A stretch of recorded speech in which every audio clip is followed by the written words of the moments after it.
dulu di zaman jahiliyah, karena kita bahas surat An-Nisa ayat 19, 20 dan 21. Apabila ada seorang suami istri, suaminya meninggal, berarti meninggalkan istri. Ternyata tradisi Arab jahiliyah dulu, istri yang meninggal ini tradisinya diwarisi oleh keluarga almarhum suaminya tadi. Diapain? Diwarisi. Jadi kalau harta diwarisi masih wajar. Tapi saking zalimnya pada masa itu sampai istri anak, ketika anak itu meninggal diwarisi oleh keluarganya, diwarisi oleh ayahnya, mungkin diwarisi oleh adiknya. Maka surat An-Nisa ayat 19 Allah Subhanahu wa taala berfirman, "Ya ayyuhalladzina amanu la yahillu lakum an tarisun nisaa karha." Wahai orang yang beriman, haram hukumnya kalian mewarisi, mempusakai seorang wanita. Ini luar biasa, Islam datang untuk kemudian mengangkat harkat dan martabat wanita. Subhanallah. Berarti ibu untung udah Islam. Kalau enggak, Bu, ibu jadi warisin. Kemudian jamaah sekalian yang dimuliakan Allah, ada juga pada masa itu suami yang sudah tidak lagi cinta kepada istrinya. Boleh jadi karena sudah jelek. Halo Bu, sudah jelek berarti sudah tua. Seringkali tantangan kita dalam keluarga itu sebelum dapat cantiknya luar biasa istri, betul? Sebelum suami jadi suami, gantengnya luar biasa. Tapi kadang-kadang ketika sudah dapat istri orang yang cakep, hati-hati. Setan senantiasa membuat kita melihat rumput tetangga hijau. Padahal rumput tetangga hijau karena disiram. Oh iya. Istri tetangga cantik dimasukin salon. Lah bini sendiri kagak disalonin acan, bagaimana mau cantik? Nah karena dia sudah tidak suka lagi sama istrinya, dia tidak ingin dia yang menceraikannya, tapi dia ingin supaya istrinya menuntut cerai. Karena kalau suami yang menceraikan, Bu, dia nggak bisa minta mahar kembali. Itu ya, Bu. Jadi kalau suami sudah menikah, lalu suami menceraikan istri, mahar tidak bisa diminta lagi oleh istri. Oleh suami maksudnya.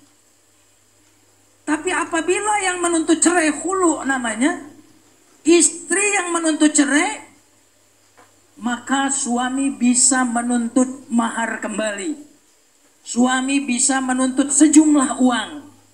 Maka kalimat berikutnya dari ayat 19 apa firman Allah?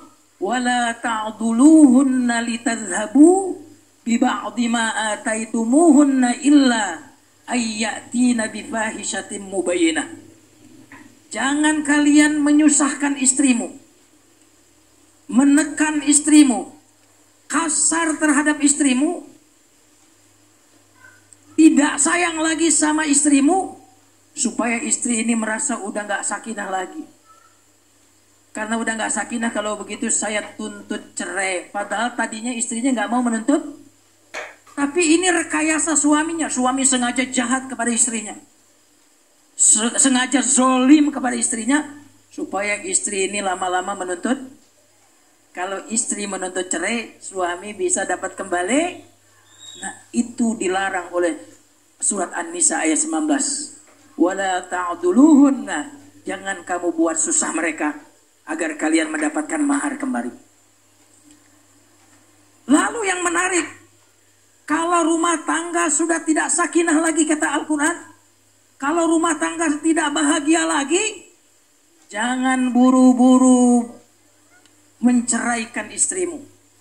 Tapi lihat perintah Al-Quran. Wa'ashiruhunna bil ma'ruf.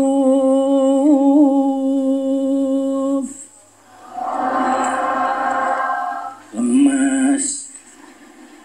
Wa'ashiruhunna bil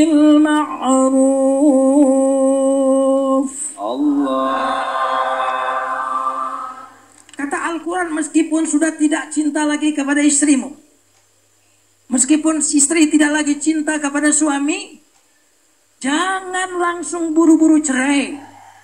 Tapi perlakukanlah istrimu ma'ruf dengan kebaikan yang wajar. Dengan apa?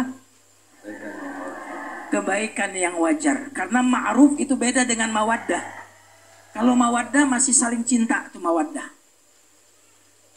Tapi kalau nggak saling cinta lagi, maka yang perlu tetap dilakukan adalah berbuat ma'ruf, kebaikan yang patut, kebaikan yang layak. Jangan ngomong kecuali sesuatu yang pantas diomongkan, ma'ruf. Jangan berbuat kecuali sesuatu yang pantas diperbuat. Bahkan yang menarik, muasyarah bil ma'ruf itu kata para ulama, bukan cuma tidak menyakiti istri, tapi muasyarah bil ma'ruf adalah bersabar dengan keburukan istri. Subhanallah. Banyak orang yang mengatakan wa ashiruhunna bil ma'ruf, jangan sakiti istrimu, jangan zalimi istrimu. Itu salah satu tafsirnya. Wa ashiruhunna bil ma'ruf, tafsir yang kedua adalah bukan cuma jangan zalimi istrimu, tapi bersabarlah atas keburukan istrimu. Subhan.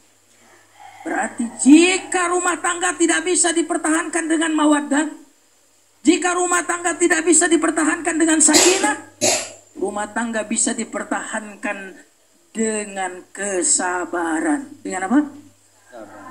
Bapak-bapak, ibu-ibu masih bertahan rumah tangganya karena mawaddah atau karena kesabaran? Berarti udah kesabaran. Bukan. Astagfirullah. Karena suami sempurna atau karena ibu memaafkan? Berarti karena kesabaran. Iya. Jujur ibu-ibu. Jadi wahai pemuda-pemudi, wahai yang masih pengantin baru, ini mah pengantin lama semua. Yang di sini ini awet bukan karena mawaddah warahmah, tapi yang di sini awet karena apa? Karena kesabaran. Untuk kesabaran itulah Allah mengatakan, maka perlakukanlah pasanganmu dengan perlakuan yang patut. Bilma. Lalu Allah Subhanahu wa taala menyebutkan fa in karihtumuhunna. Jika kamu ada sesuatu yang tidak kamu suka pada pasanganmu, dan itu pasti. Pasti enggak? Karena suami ibu bukan malaikat yang tanpa cacat. Karena istri bapak ini bukan bidadari yang tanpa kekurangan. Kita adalah manusia yang membawa kekurangan dan kelebihan. Gampang untuk menerima kelebihan, betul nggak? Lebih kelebihan berat badan. Tapi yang susah menerima kekurangan pasangan itu tidak akan menjadi bom waktu yang akan meledak jika kita punya penjinak bom itu. Mau tahu penjinak bom? Apa itu, Ustaz? Sabar dan maaf. Betul nggak? Berapa lama usia rumah tangga? Rumah tangga usianya bukan 10 tahun, bukan 15 tahun.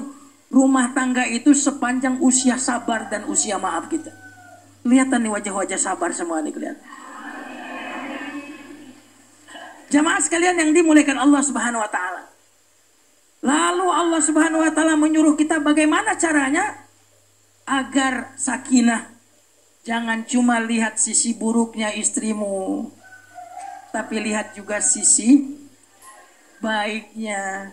Karena kadang-kadang kekurangan itulah yang membuat pasangan kita ingin menutupi kekurangannya tadi. Kalau dia kurang cantik, biasanya dia pintar masak. Betul nggak? Bukan berarti yang pintar masak jelek. Jadi kekurangan, kalau istri ada tahu dia satu kekurangannya, maka dia biasanya akan menutupinya dengan kebaikan-kebaikan itu. Maka siapa tahu kamu membenci sesuatu, padahal dalam kebencian itu lahirlah kebaikan-kebaikan yang lain. Sabarlah dan maafkanlah.